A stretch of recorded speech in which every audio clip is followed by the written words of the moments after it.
Hey, what is up guys? It's your boy Speed here, and today I have a firm list on heroes for solo queue. I have 2 heroes for each role outside of the mid lane, which I think has a clear winner, at least in my opinion. And so yeah, without further ado, let's kind of cover the top 2 heroes for each and every role so that you guys can gain the most possible MMR. Honestly, for a couple of the roles, I do believe that the heroes aren't exactly what you would expect, only because the meta is shifting, and I'll explain why I think these things. Alright, before we get into the main part of the video, I do want to let you guys know that I'm not only posting videos here on YouTube, I also frequently post videos on the website. If you don't know what I'm talking about, almost every single day I'm posting a new video to the GameLink website. We're going to teach you guys in depth about how to get to the next level. So if you want to become absolutely broken, click the link down below and sign up. But alright, let's start off with the safe lane. So in the safe lane, I think there are 2 clear winners, and it's kind of no question. Spectre and CK have been buffed a little bit too hard in the recent patch. Spectre on Shadow Step cooldown, and Chaos Knight receiving bonus 30% damage when he crits.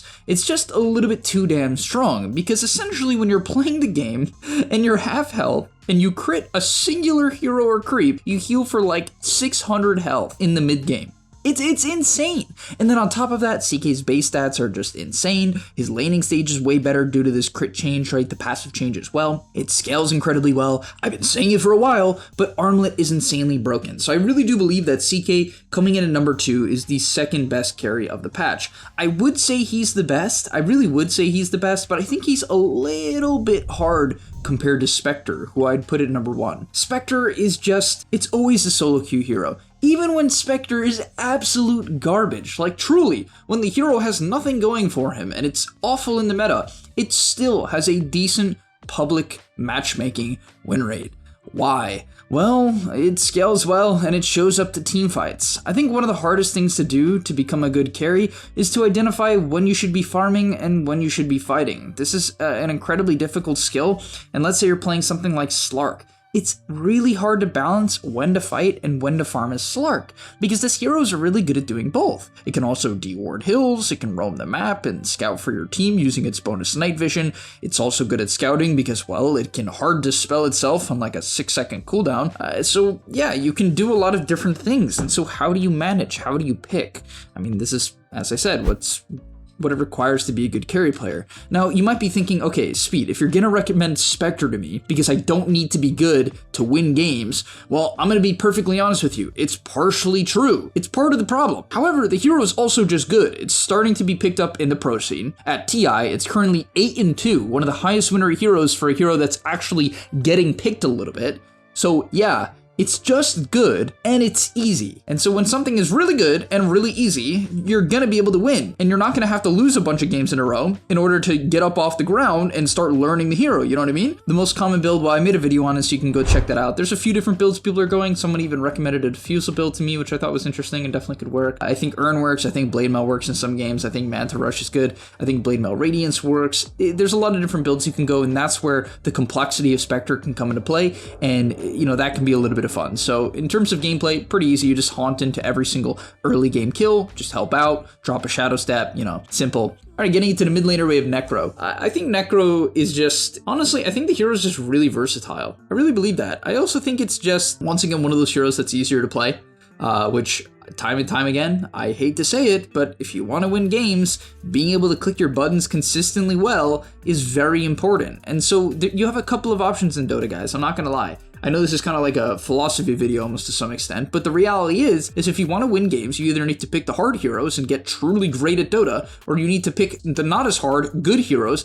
and just play them okay, or like play them well, you know what I mean? Like understand the game plan of them, but you don't have to learn all these weird mechanics like stacking with Beastmaster, you know, which Chen creeps to take and which camps, and you know, what is the best farming route on Chen, and like all these weird things, you know? It's why the hero's win rate is bad. It's just hard. And so yeah, Necrophos right now, great laner, can lane into almost anything. The hero's been buffed really hard. So a couple of the changes that have really made Necrophos good is, first off, the new Ags. I think the new Ags is just incredible and gives Necrophos a way to actually scale into the game. Previously, going into the late game, it had to be some sort of like cheesy E-Blade Dagon. You guys know what I'm talking about. The E-Blade Dagon or just Dagon Necro. It was trash because you weren't very tanky. Dagon 5 is like 7 point something K gold. It's stupid expensive for what it does. It's just not a good item in almost any game. And so you had to scale with kind of a crap item, right? Otherwise, I don't know what you scaled with. You just had to buy a Radiance and stay alive. Now, with the new Aghanim Scepter, right, you do damage. Your Heartstopper does damage based on your HP regen. And this is perfect because when you get kills with your ulti, you get bonus HP regen. When you click your W, you get HP regen, right? And the items you want to buy, Kaya, Sanj, and Heart, right, give HP regen. This build and this change gave the hero a clear way to scale into the game, and that was super key. So yeah, I'm a huge fan of Necro. The only thing I'd really suggest, guys, if you're gonna play this hero and pick it up, right, watch a guide, and also buy your shard at 15, okay? Buy it very, very early. It allows you to one-shot creep waves, okay? People don't get this. I don't know why they don't buy it. The shard allows you to kill heroes and clear waves. It's so broken. It's one of the best shards in the game. It also allows you to disengage. You can use it on allies and kite out. All right, getting into offlaners. I'm gonna keep it real simple on the offlaners. Just, I think they are simple, but they're powerful. We have Spirit Breaker. Basically, the hero's bash got buffed a little too hard. It just clears waves kind of early now. If you get Fairy's Trinket at 10, it one-shots creep waves. It's pretty unbelievable how fast you can farm. I think the only reason the hero isn't even higher in win rate, because I do believe it's really powerful, is its laning stage isn't the best. And I think people just don't farm enough. The hero is a good farmer. That's what makes it good. Like, people are like, it's a fighting hero. I'm just gonna fight. No, you don't need to fight. You can contest runes, like, of course. You know, like, let's say mid-fight is going down. If you're the extra number at a mid-fight, and it's gonna secure your mid-kill and the power rune, you should show up. That's a good idea as the offlaner, right? And definitely a Spirit Breaker. But you want to farm a lot, like a lot. Because when you click Phase Boots and have Windlace, like, you can nearly clear just full waves and clear the majority of camps. It's just straight up insane how fast this hero can farm. And the build right now is Midas into Octarine. Some people just go Phase Octarine. I've seen that one as well, which I kind of like too. Just allows you to be a bit more fight ready because of the HP. But the Midas is good, right? The attack speed is great considering you hit pretty hard and helps your bash chance. And then from there, when you buy Octarine, all of your damage is just from your abilities. You have 2 items that help you farm obscenely fast, and Octarine reduces the cooldown of Midas. So the synergy is just nuts. Like, it's just nuts. You scale in terms of fighting with the items that help you farm. So yeah, this hero scales so well. I don't think you get punished in the lane that hard and average pubs, and so yeah. Then we have Wraith King. My big thing about Wraith King that I think people do wrong is they buy this crappy blade mail too early and in games where it's crap. I just don't get it. Even pros do it, and I just disagree so hard. Why are you buying blade mail? Why are you buying blade mail in a game where it's not good? Right, and people will be like, oh, but it's gonna do damage, right? It will do some amount of damage. Yes, but the thing about Wraith King is, if you don't hit hard, you're a very ignorable hero. Now, to be fair, skeletons are obnoxious, they do a ton of damage, and they help you farm obscenely fast. Like, this hero has been decent for a while, people are just picking up on it because of the skeleton. Now, in terms of why Wraith King is particularly good now and wasn't necessarily as good in the past, especially as an offlaner, is really just skeletons. It really truly just comes down to skeletons. The skeletons right now are honestly, in my opinion, somewhat broken. The current state of them is just ridiculous because in 7.34, which was a while ago, so this build's been good for a minute, 7.34, the skeletons went from 1 armor to 3 armor.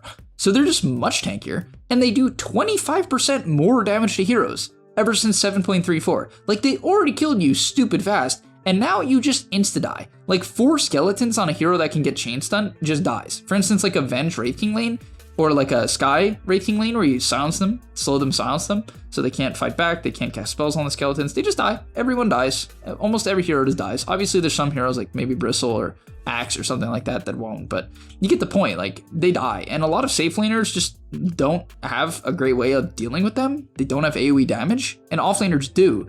So, like, offlane Wraith King, if you're against Centaur, it doesn't feel as good. I mean, the hero has bad armor, to be fair. But, like, Underlord, Axe, Centaur, Spirit Breaker, like, these heroes are tanky. They're good against physical damage in a lot of ways, and then they also can kill your skeletons. But a lot of safe laners, they don't have that, right? Sure, Sven does, but, like, PA, what is she gonna do? Spectre? Slark, what are they gonna do? They can't kill him. They can't kill the skeletons, so they just get bullied. And that's how it goes. And I think that's a big reason he's good too. I think people should lane swap in a lot of cases, but they don't. And they won't. And they never will. So yeah, big fan. The only thing I'll say in terms of build, I was kind of covering the blade mail. I just think people overbuy the item. Just make sure it's at least decent. I don't hate blade mail. It's a good Wraith King item, obviously. The hero's tanky and it runs in first. You click blade mail and you're like, oh, I'm dying, but it's good. However, what you should do in a lot of games is go armlet. Right? I don't know why people don't buy armlet. It's better for farming. It's definitely more damage, and it gives you way more solo kill potential. Okay, it also makes you harder to gank. I mean, I guess blade mail does that too. To be fair, you know, obviously blade mail is not bad, but the thing about armlet is it allows you to actually kill people in the early game in games where Blade Mail's not good. If you're against Sky, Gyro, Luna, fine, buy a Blade Mail. But if you're not against these types of heroes with uncontrollable damage, buy an Armlet so you can click the AA to death, right? I mean, I guess Blade Mail's okay against AA. That was not a good example. But let's say you're against Bane, you know what I mean? Like, what is Blade Mail doing to Bane? Not much, right? Not much. Okay, unless somehow you're getting them to grip you during Blade Mail, which I guess could happen. Even then, it's just, you know, just keep it in mind, guys. And then from there, in terms of the scaling, you buy your Shard, you buy a Radiance, you buy Ags, and yeah, you scale by enabling your team and buying a Radiance and running in and creating a billion skeletons that push down the lanes and create an absurd amount of map pressure. Okay, getting into the position 4s. Okay, this is the role where I was kind of talking about earlier. I think it's a bit weird, but you'll notice that a lot of heroes on the list right now, the safe laners and the off laners, are these tanky guys that stand in front and be obnoxious. I think the reason why is, I don't know, for some reason the 5s and 4s just do so much damage right now. Maybe I'm just delusional and that's not true, but like Phoenix, Grimstroke, AA, Pugna, Jakiro, all these very high damage backliners are just good. No, as I was saying, offlaners, Spirit Breaker, Wraith King, Initiator, Centaur's very good. You know, Initiator, Bristleback's good. Hero that stands in front. You know, the safe laners, C-Case, Spectre, kind of Sven. The hero got nerfed a bit, but still, Sven. You know, Initiator, stun, slow, you know. So it's good to have heroes that, first of all, enable these heroes in lane, so like strong laners, ranged heroes, whatever. And then burst damage. And so the 4s I recommend are AA and Pugna. And Pugna got buffed very hard. Basically, recently it got increased damage on towers with its Q, which was okay. It's not huge, but it's good. And then also, the Decrep cast range was just massive. I think the hero was already good, and now, like, you can just cast Decrep from really far away, and I don't think this hero is easy. I think it's actually quite hard, and for that reason, it doesn't have a great pub win rate, but if you learn how to create tempo, take all the tier 1s with an early mana boots, eventually an Aether Lens, and then understand the positioning and just how to use Decrep from a good cast range and how to pair it with your teammates, and then eventually save people with it in the mid to late game, the hero is obscenely strong right now. I'm surprised more pros aren't picking it. I really do believe it has a ton of potential. For the AA position you might be like, how is this a 4? Is it just a 5? Yeah, it's also a 5. It can, honestly, so the Pugna 2, all these heroes are interchangeable right now. I think that's kind of part of the meta. A lot of the 4s are interchangeable and 5s. But AA, I just think, once again, if you have a Spirit Breaker or a Wraith King, it's so nice to have this huge follow-up burst damage behind them. It's just huge. And eventually you can scale. If you want to scale, you know what you should buy? Phylactery, Veil, E-Blade. This is a build my friend does, and it does... I mean, I've seen a bunch of people do it, but it does an obscene amount of damage. Like, it's crazy amounts of damage. Crazy amounts of damage. If you haven't seen AA with Magic Amp, I'm telling you guys, you will be blown away with how fast people die, especially when you have initiators in front of you. All right, and then getting into position 5s, we have Treant and Jakiro. Yeah, the beefy, burly guys who stand in front. Treant, it got nerfed, but somehow it didn't. It just got, like, pseudo-buffed. It was very weird. They did, like, a bug patch fix, which my friend told me about, and it's like, what in the world, you know? How did the hero that was really good accidentally get buffed? It got nerfed, but it got buffed. It was just funny stuff. I won't get into that. But yeah, Treant, the numbers are just too good right now. I think with Blood Grenade, too much kill potential at level 2.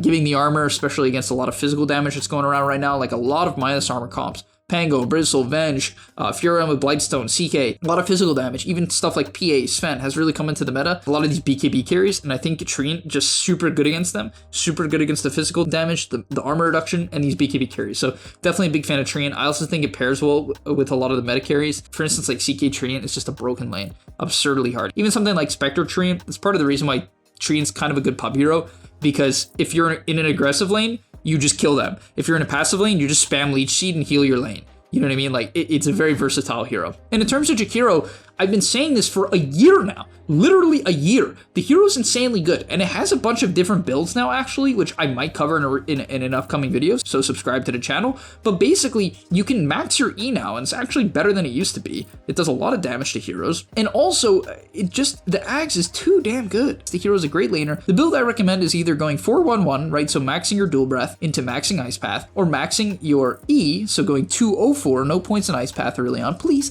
guys, stop taking Ice Path early on. It's not good. The only thing it's good for is canceling TP. That's about it. You don't need to take it. You don't need it. You don't. It doesn't set up your ult. Your Q sets up your ult. All right, it helps with a bit, which is why 411 is what I recommend. Or you can go 204, 2 points in Dual Breath, 4 points in Liquid Fire, and then go back for the W. You do want to have maxed Ice Path eventually. Do not go 414. I don't recommend that build. Do not go 404. Yes, it's a lot of damage, but eventually Ice Path becomes a good spell when you get it maxed out. And you want it in the mid game, especially to set up your ulti.